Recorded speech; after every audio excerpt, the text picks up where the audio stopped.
Hello, and welcome to a bonus episode of Anthology, presented by ObsessiveViewer.com.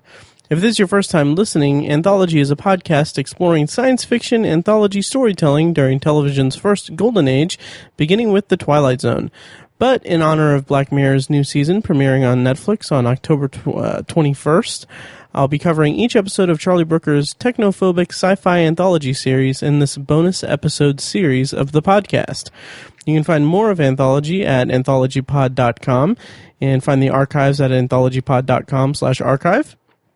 And if you want to contact me, you can use the Facebook page at facebook.com/anthologypod, tweet me at obsessiveviewer, send an email to matt@obsessiveviewer.com, or call and leave me a voicemail at 317-762-6099.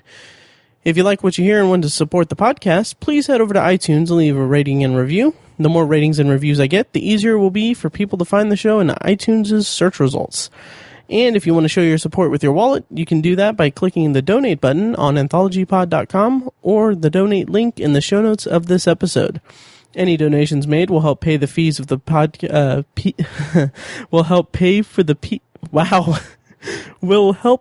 the fees to keep the podcast running, and will also help me pay for Twilight Zone and Rod Serling related books and DVD releases of future series I plan to cover on the show, like Tales of Tomorrow, One Step Beyond, Science Fiction Theater, and others. Sorry for the distraction, my cat is roaming around. Anyway. Finally, if you're in Indianapolis, my friends and I at the Obsessive Viewer are hosting an event on October 14th. It's called Shocktober in Irvington, and it's a one-night event screening of short horror films from local filmmakers. We rent out a small theater, screen the short films, interview the filmmakers, and raffle off DVDs, Blu-rays, and gift cards to local businesses, all to benefit the Irvington Historical Society. And as an added bonus for Anthology listeners, you can get $1 off the price of admission by using the promo code PODCAST2 when you buy your tickets online. And for more information, as well as a link to buy tickets, you can do that at shocktoberinirvington.com. So having said all that, today on the podcast, I'll be discussing 15 Million Merits. It's the second episode of Black Mirror's first series, and it originally aired on December 11th, 2011 on Channel 4 in the UK.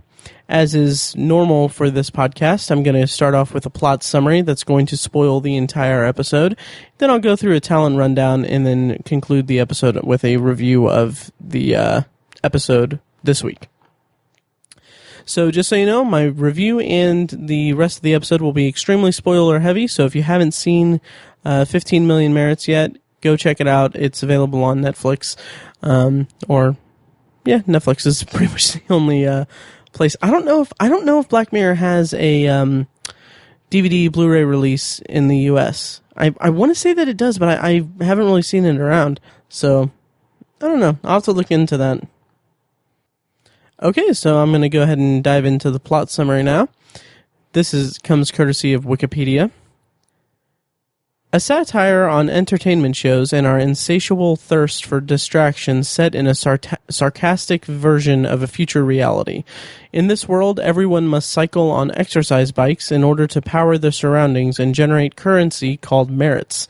Everyday activities are constantly interrupted by advertisements that cannot be skipped or ignored without financial penalty. Obese people are considered to be second-class citizens and either work as cleaners around the machines where they receive verbal abuse or are humiliated on game shows. Bing Madsen has inherited 12 million merits from his dead brother and has the luxury of skipping advertisements. In the toilet, he overhears Abby singing. He encourages her to enter into the X Factor style game show Hot Shots, which offers a chance for people to get out of the slave-like world around them. Bing persuades her and, feeling there is nothing real worth buying, purchases the ticket for her. The judges and the crowd enjoy her singing, but they state there is no room for an above-average singer, and instead give her the chance to become an adult actress on a pornographic TV station. After goading from the judges and the crowd, and drugged on a substance called compliance, Abby reluctantly agrees. Bing returns to his cell without Abby and any merits.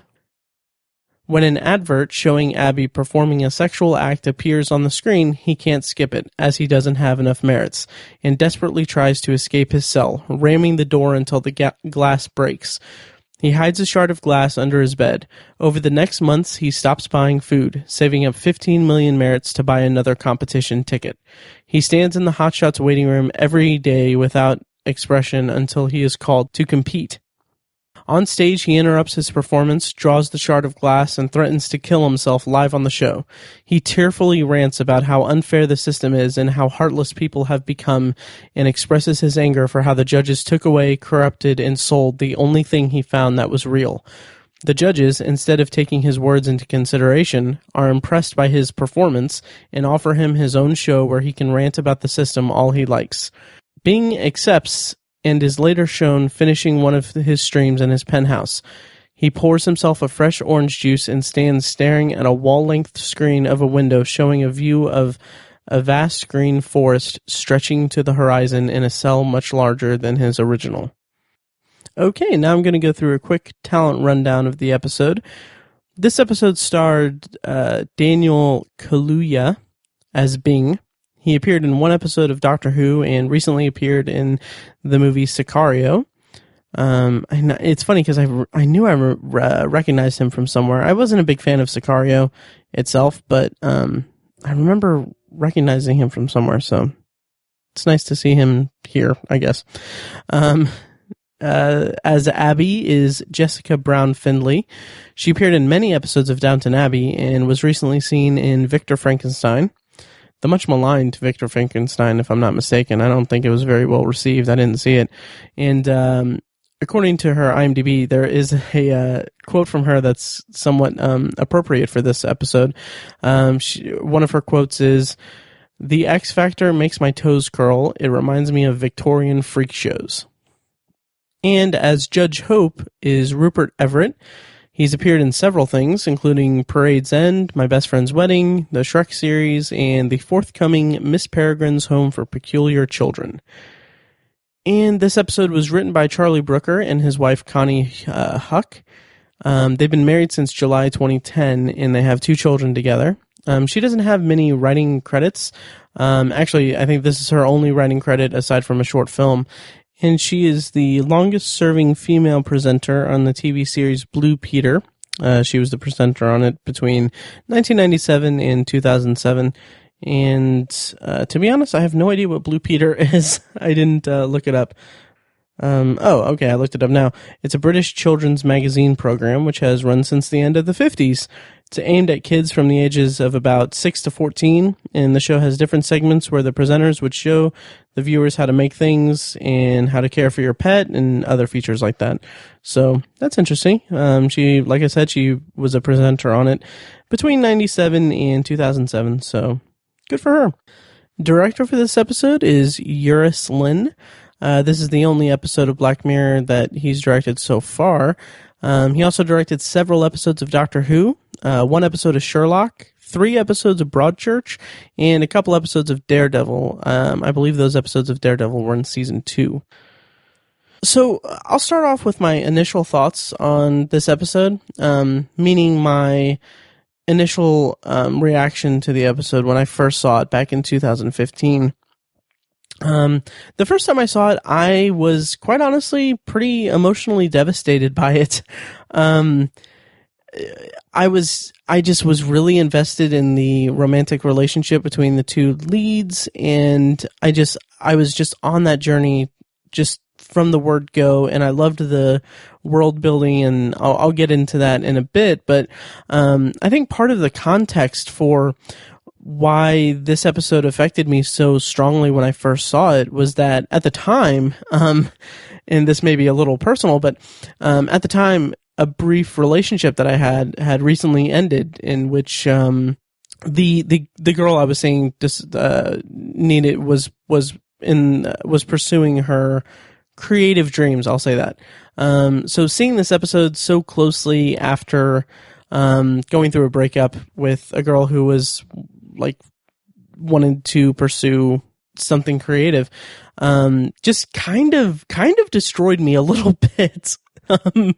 Yeah, it was really effective. So one of the challenges, or one of the, not concerns, but one of the things I had in the back of my mind going into this review and this viewing of it is, could this episode affect me as deeply as it did that first time seeing it? Because now, I mean, could I still be emotionally affected by this episode without the context that I viewed it in the first time? So that was my question going into the episode. And spoiler alert, but yeah, this episode really was really effective on me this time around. It was just so good. First things first, from my perspective, the episode itself is just a spectacular piece of writing. The amount of world building that went into the opening scenes, and all the things that are set up and later referred to in different ways, such as the guy who is like angrily, or not angrily, but the really obnoxious POS guy who is just really inconsiderate and just a terrible human being. His interactions with the other guy who goes through the entire episode, getting off the bike and becoming a cleaner, and then eventually ending up on that humiliating game show, Bother Guts. And then also the girl that was into Bing in the beginning, and how she's not, like, she didn't really get over that. Just little things throughout the episode that color the world in a certain way was just really spectacular. And then you factor in the relationship between Bing and Abby, and how that's developed gradually and with very little dialogue. It's just awe-inspiring how well this episode works and how great the script is. It's just absolutely incredible. And like I said, going into the episode, there's a lot of just amazing world building. The bikes are kind of somewhat like the inhabitants of the world's offices, essentially. And it just shows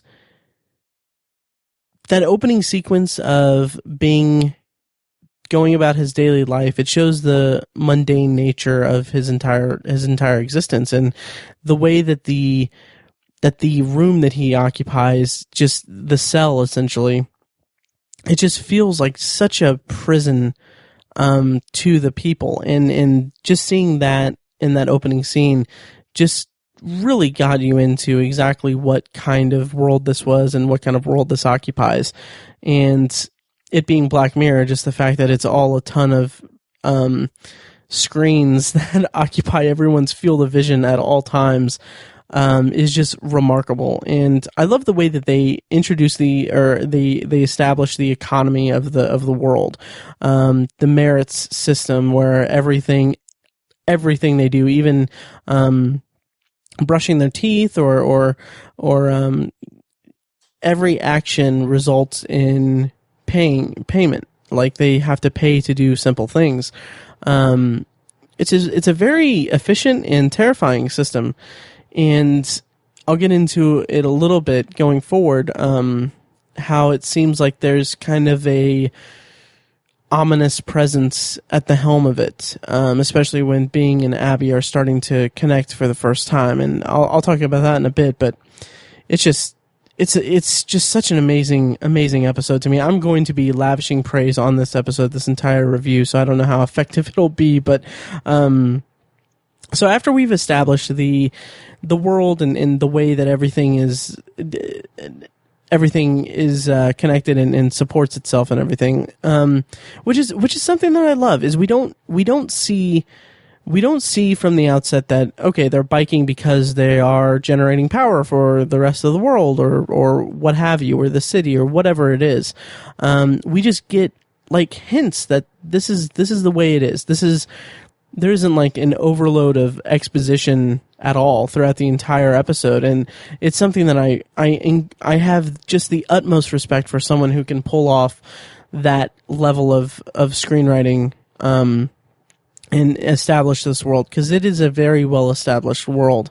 And I remember when I back in 2015 on the podcast, on the Obsessive Viewer podcast, I had just talked this show up so much, and my co-host Tiny watched it, and one of his complaints was that he felt like it wasn't established that well, or he wanted more information about how the world works. And at the time, I hadn't watched it for maybe a month or so, and just rewatching it now, I feel compelled to tell him to watch it again, because it's all there. It's just so subtle and gradual and just really organic, the way that it all comes out, and it's just freaking amazing. I love it. So there is a ton of just beautiful music that's played throughout this episode, and it just sets the tone so well for each sequence. And part of my concern, or one of the things that I'm kind of wondering around this time watching it, is I kind of wonder if that that feeling, that like the emotional connection I have with these characters and this setting and this world, I wonder how much of that is informed by the music, because the music is just absolutely pitch perfect, beautiful, and given the way that there's not a lot of dialogue in the scenes, like this early scenes between Bing and Abby, since there's not a lot of dialogue, I kind of wonder if maybe the music is deceiving me a little bit and making me care about this interaction, but that's also cheapening it way too much, because their relationship, their growth is remarkable. And I'm getting a little bit ahead of myself, because before talking about their relationship, I wanted to talk about the first girl that kind of hits on him, because he has trouble with the vending machine, which that's another thing that's just, it's brilliant, because he has this trouble with the vending machine. She teaches him how to get the food out without having to spend more merits, and like, this is just a simple like scene, but it comes back twice within the episode, because he shows it to Abby, and that's like, it shows like that attempt at a connection when it's with the right person is strong. Like, it'll be effective and strong. Bing just wasn't interested in the other girl, and I love that. And then it even comes back later when Bing is working on getting his merits to buy the ticket to go on Hot Shots. It's just amazing, the economy of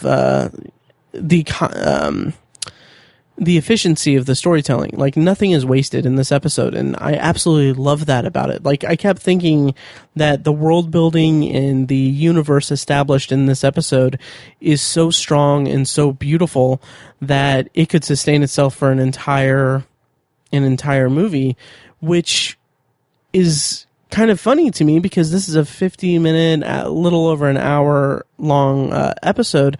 So you could extend it an extra 25, 30, 45 minutes and create this feature film thing. But really, there's no need to, because everything exists so perfectly in this piece of art from Black Mirror that I wouldn't want to risk adding more to it. Yeah, so the first girl is hitting on him, and I got the impression this time around that it's because she sees his merits. She sees that he has 15 million merits, and it's just this, it's like a light bulb goes off on, like, in her that is like, oh, she's kind of a materialistic person, and that informs so much about the universe in this episode as well, because literally, like, it comes back when Bing is performing that essentially the way that they express themselves is by buying useless things and like things that aren't real. And so the girl sees his merits and sees that as his merit. Not to put too fine a point on it, but it's just, it's amazing. And I love that he's just not interested. He's lonely. He's lonely in this world, but he's not trying to find someone anyone. He has a connection with Abby later in the episode because there's a connection with her, and that's it. And he's not desperate for affection or attention or romance or anything. So the class system or the kind of class system of this world, where like the more fit people are the ones that are powering everything, and people that aren't fit go through their, as the description said, they're viewed as second-class citizens. They have the crappy jobs. They are subject to humiliation on game shows and in media, and it's so disheartening that people are viewed.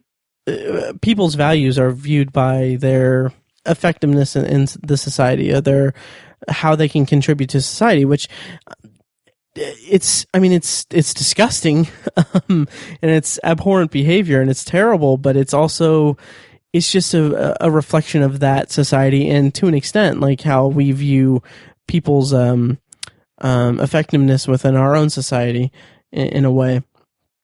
And it even comes down to the video game that we see Bing playing in his spare time in his little cell, because they're all overweight people that are cleaners that he's shooting, and it's interesting that in that sequence, or in those shots of the game, it almost risks being a little too overdone, or a little too much for that. Like, we've established the fact that the more out of shape people are relegated to lesser jobs, and to see that so blatantly seen in a so blatantly depicted in a video game, like we have the Bother Guts show that the obnoxious guy was watching on the bike, where they just shove and humiliate overweight people for entertainment purposes. Like, that's somewhat unique it's an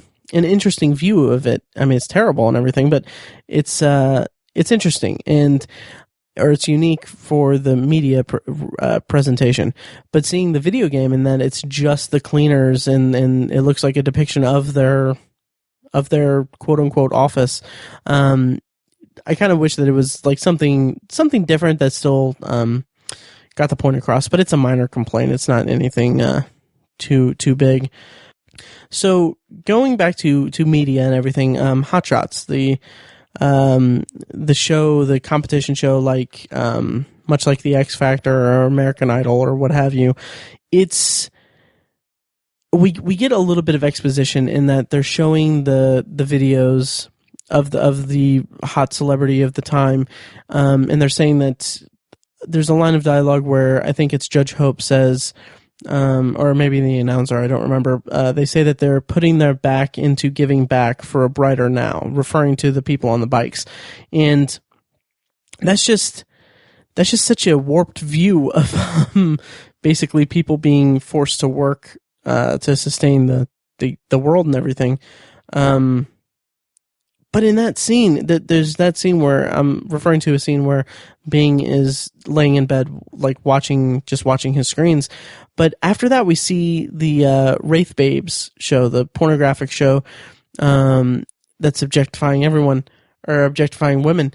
And to see, like, and again, this is all great setups and setups to be paid off for later.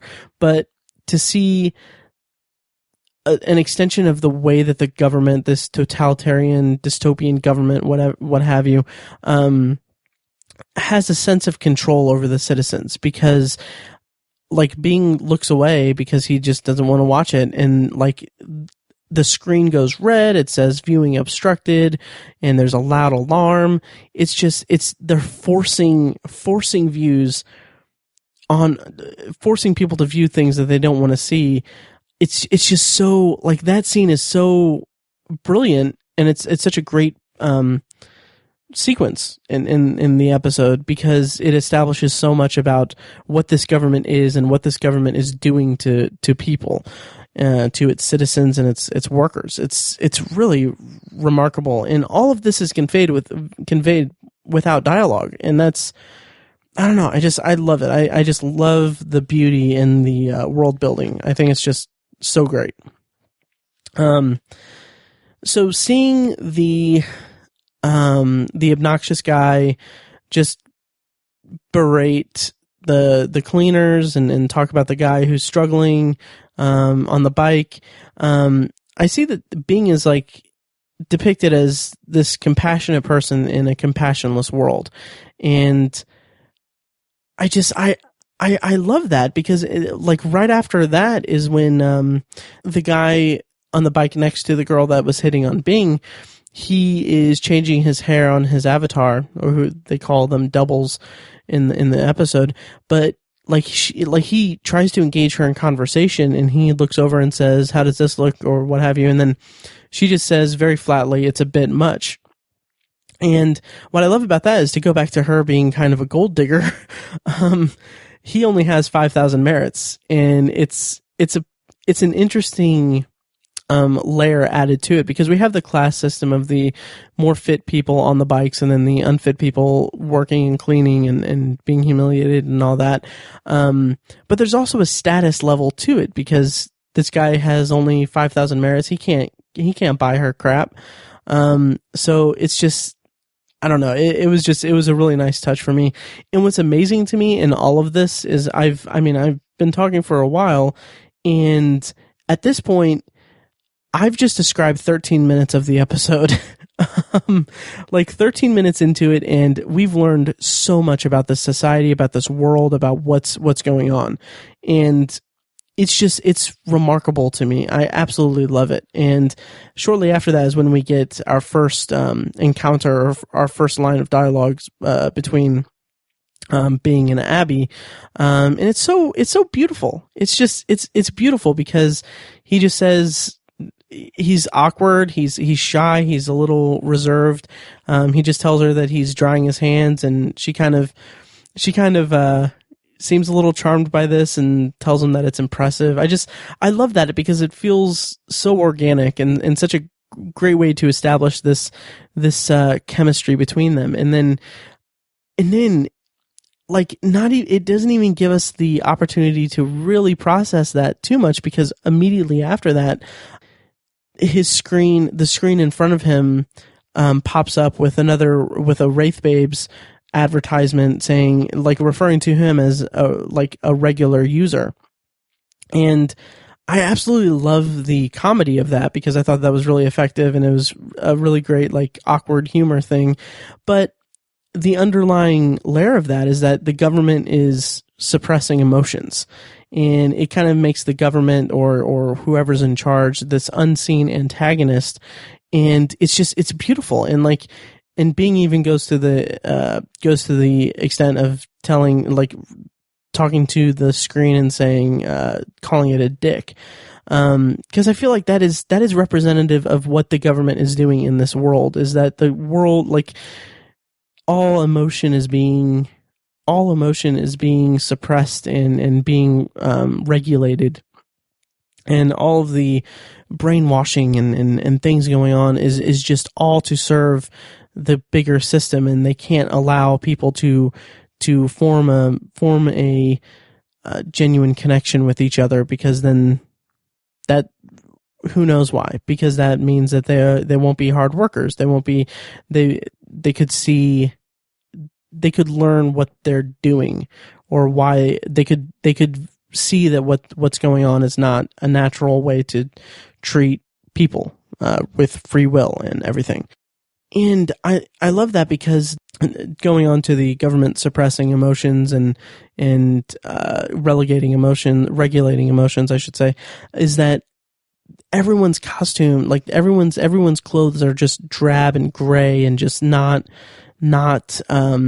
interesting or anything. It reminds me of that episode of The Simpsons where Bart wears a shirt from Mad Magazine to school, and that causes everyone to that causes Superintendent Chalmers and Skinner to give them school uniforms, and they're all gray and they're not interesting, and that makes everyone behave and everything. So it's just, I love seeing that type of detail in this episode of Black Mirror, because it's just again, it's great world building, and I love it. And shortly after their first scene, or a little bit later, Bing and Abby are on their separate bikes, and Bing is kind of looking over at her. She has this little origami thing that she's made, and she kind of puts it on her bike, and then one of the cleaners just takes it and throws it away and apologizes. And I love that because it's the government suppressing emotion, or suppressing creativity, suppressing, their subjects, essentially. And the look that Abby gives when she sees that Bing is watching her and looking at her is so warm, and it's just to see her smile. It makes me think that the government suppression of emotions in this world, in this episode, it can only go so far, and I love it. And Bing and Abby's interactions and dialogue, it's so natural and organic, and I love the way that Bing is super awkward around her, and she is kind of she seems flattered, but also kind of reserved and shy, and I don't know, just their chemistry is so strong. And when Bing offers to buy her ticket for the show, for Hotshot, to give her the opportunity to live a better life, it feels so genuine. His generosity toward her feels so genuine and great, and just the entire everything about their relationship up to that point is just so beautiful and organic, and I really connected with it on a deep level. And going back to the government being this overwatching emotion suppression machine, is that the price of the ticket for the show was $15 million instead of $12 million, and I love that, because it just shows that the government is like they can't let them have anything. They can't let them have anything. It feels like they're monitoring what's going on, and they're monitoring Bing.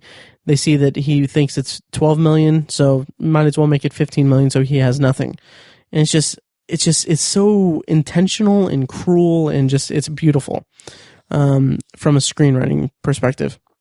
And the way that I don't know, I'm so in love with Abby and Bing's relationship. It's so beautiful the way that it's developed. And in the elevator, when she gives him the origami, it just shows so much that it shows that they care for one another, and it's incredible. It's just he gave her an opportunity to have a better life, and she gave him something tangible, something a physical thing that she created. It wasn't like, I don't know, it's so beautiful and incredible.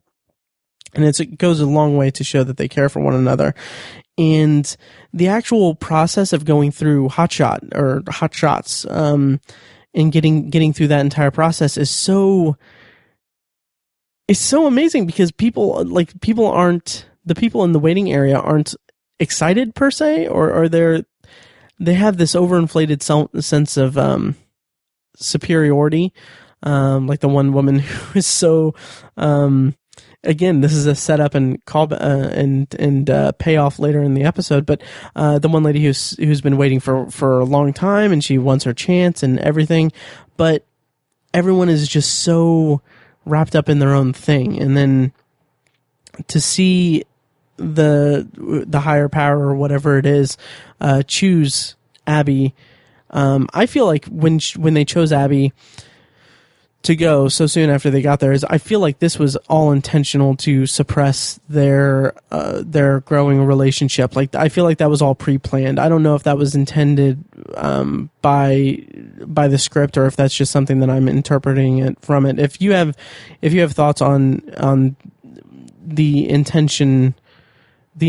of them being picked, or Abby being picked to go so soon, let me know if you think that was intentional. I feel like it is, but the idea of them drugging her before the performance with compliance, that's just the name compliance is kind of clever and funny. But seeing that, and then and seeing that, and then also that pays off later in such a great way. But seeing that is so disheartening and so just unsettling that they have to drug her to get her to comply to what they suggest after her performance. Then you get Judge Wraith just objectifying her immediately, and then you get her performance, and this is the culmination of their relationship. This is the culmination of this beautiful characterization that's gone on so far in this episode. And like, I don't know, when she was singing that song and when she looks over at Bing, when she says the words, anyone who wants to be in love or is in love, something about love, and she looks at Bing when she says that, it made my heart melt. And it was beautiful. So this is like the moment where it should be a triumphant, like she's succeeded, she's great, she's done it, she's gotten everything she wanted, and because she has this shared connection with this man, she was able to achieve her dreams. But then immediately Judge Hope stops her and gives her notes on being more sexual presence. And then eventually that leads to them offering her a way out of her mundane life and a way to make everyone happy, in that she becomes this pornographic actress. And it's so heart-wrenching because she is drugged up. She agrees to it, and it's all for the hope of fame and the hope of a better life. And I think what was devastating to me both times I watched this is that Bing's love and generosity toward her directly caused her to forsake her dignity and kind of go into this really disgusting lifestyle that she doesn't disgusting lifestyle in this context. I'm not disparaging porn actresses or anything or whatever, but anyway, just to see her forsake her dignity and essentially her life for the hope of a better life that is directly away from Bing is just so heart-wrenching. And then the episode transitions into essentially its second half. It's kind of 2/3 of the way through it, I think, but its second sequence essentially, because we've had the whole relationship start up, the relationship building essentially, and then we get kind of the downfall. We get Bing back to being alone, and then he has no merits now. He can't skip over the ad, which is so horrifying and so like I felt for him so much because he is sitting in his room. He's literally being forced to watch the woman he loves do disgusting acts on his screen. He can't escape from it at all. And it's clear that she's drugged up. She's not who she is. And it's absolutely horrifying and heart-wrenching. Then we get this great montage where he, like after he's just flipped out and he's broken the door and broken the screen, and he has that shard of glass. We just see this wonderful montage of him earning back the merits. He's doing everything to earn back the merits, and it's such a great use of what's been the world building in the beginning of this episode. So he's using the trick to get the food out of the vending machine in order to eat without using his merits. He's just focused solely on his goal of getting 15 million merits, and I don't know, it's such a great sequence, and I love it, and it makes you wonder, like, what is he planning? What is he going to do? And him having the empty compliance like cup or box is so clever. It's so clever because I'd forgotten what he does with it, and seeing him use it when he gets through the system and everything, use it to show that he's already had it, so he doesn't need it. It's a great, clever way to skip him getting drugged up for his performance. So we get this amazing sequence. This was such an amazing sequence. He does his little performance, and it was kind of funny. I didn't pay I wanted to rewind this, but I didn't get around to it. But as he's like doing his little dance and everything, the girl that has a crush on him, she takes off her sweatshirt. It seems like she's kind of getting into it a little bit. It's very brief, but I thought it was pretty funny. But then his outburst and his big moment where he takes the glass shard and sticks it to his neck, and he just pours out all of his emotion into the crowd, and into the judges. It's just, that was such an incredibly impressive sequence, both as a performance by the actor and as the screenwriting as well. And he talks about how he basically sums up everything that's wrong with that society. And I love it because it's like, this is him taking down the government, or this is in any other movie, any other show with this type of thing. This is the big, rebellion against the government. But it's just, it's amazing the way that Judge Hope reacts to it, because the judges, they twist it and they turn it around on him by saying that it's a performance and it's amazing and all that stuff. And it's incredible to me, because he's not overthrowing the government. He's not successful in overthrowing the government, I should say. He is just essentially becoming a part of the machine. And that's by Judge Hope's design. Like, him twisting it around as a performance for the crowd. It makes it less impactful, and giving him a show twice a week, in A Better Life, in that penthouse and everything. It just shows the power of this world, of this government, this overbearing government, this regime, this world, this totalitarian place. Because, and I have in my notes, I have just in all caps with an exclamation point, it's inescapable. And that is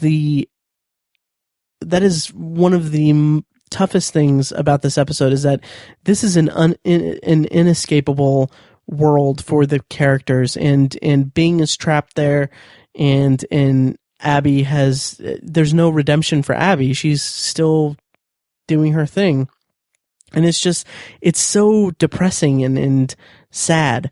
And the end sequence where we see how everyone is still doing their thing, and riding their bikes, and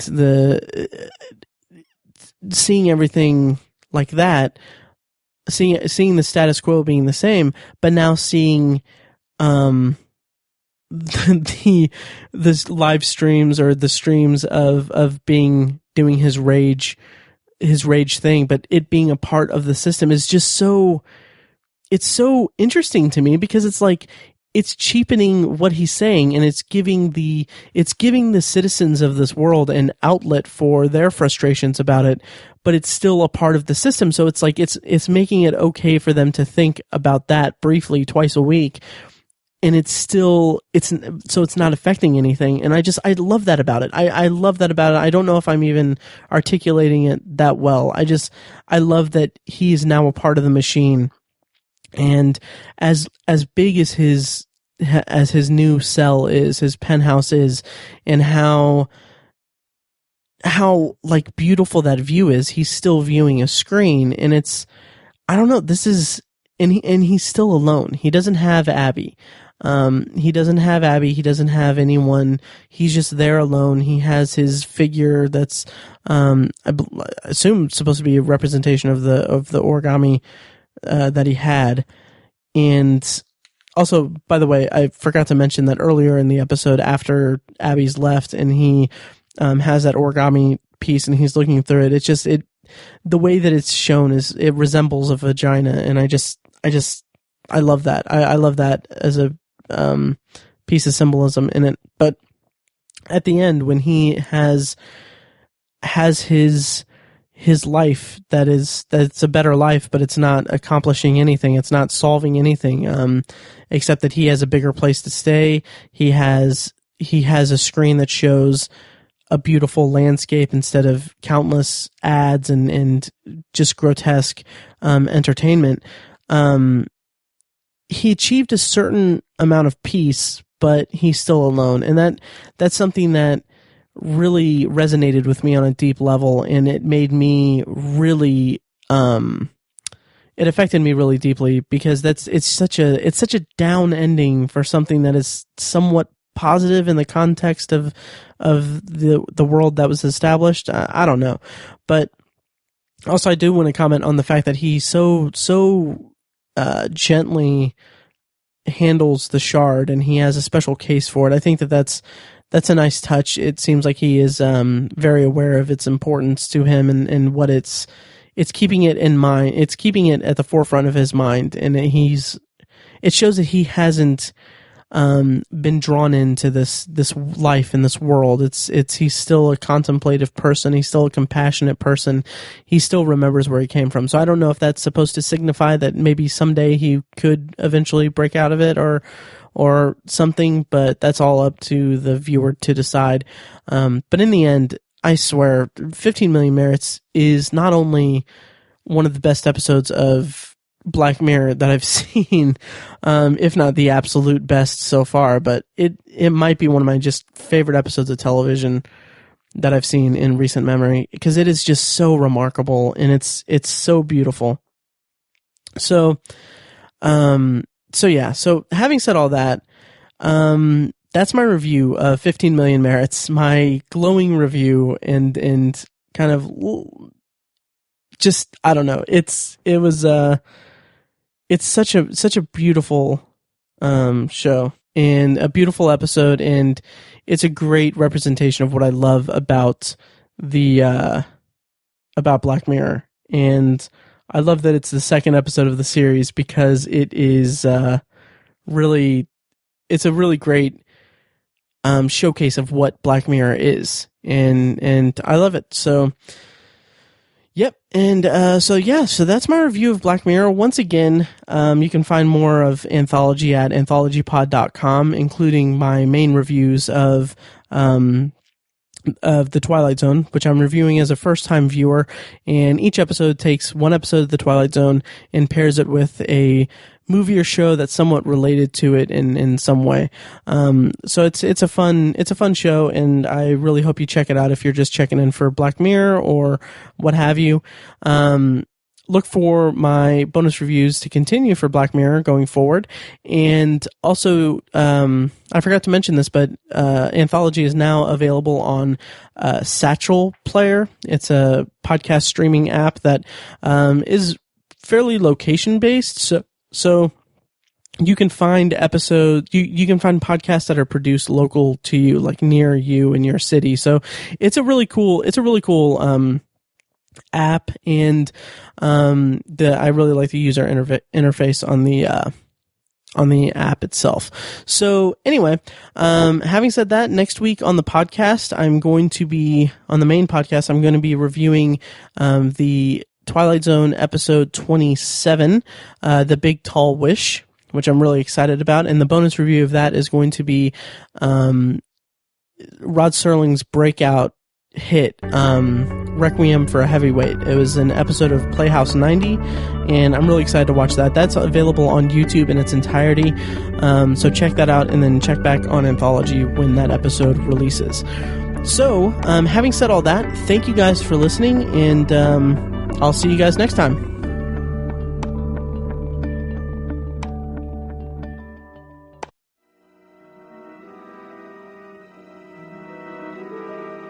Thank you for listening to Anthology, presented by ObsessiveViewer.com. You can find more episodes at anthologypod.com.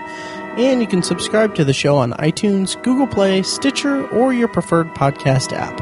If you'd like to help support the podcast, please take a few minutes to leave a rating and a review on iTunes. The more reviews I get, the higher the show will be ranked in iTunes search results, making it easier for people to discover it and grow the podcast. Of course, you can always email me your thoughts and feelings about the show to matt@obsessiveviewer.com. You can also tweet me at obsessiveviewer, like the Facebook page at facebook.com/anthologypod, or you can call and leave me a voicemail at 317-762-6099 for a chance to have it played on the show. If you like what you've heard here, I urge you to check out The Obsessive Viewer, a weekly movie and TV podcast I host with my friends Mike and Tiny. Also check out the Obsessive Viewer blog at obsessiveviewer.com, where I write movie reviews, TV reviews, and the occasional editorial about the business of entertainment. If you want even more obsessive content in your life, subscribe to the Obsessive Viewer subreddit at r/obsessiveviewer, and check out obsessivebooknerd.com, our sister site for book reviews, author spotlights, and a general celebration of reading. Finally, if you're philosophically curious, check out my friend Tiny's side project podcast, The Secular Perspective, which explores the concepts of faith, religion, and existence from the perspective of secular hosts. You can find that at thesecularperspective.com. Once again, thank you very much for listening, and I'll see you next time.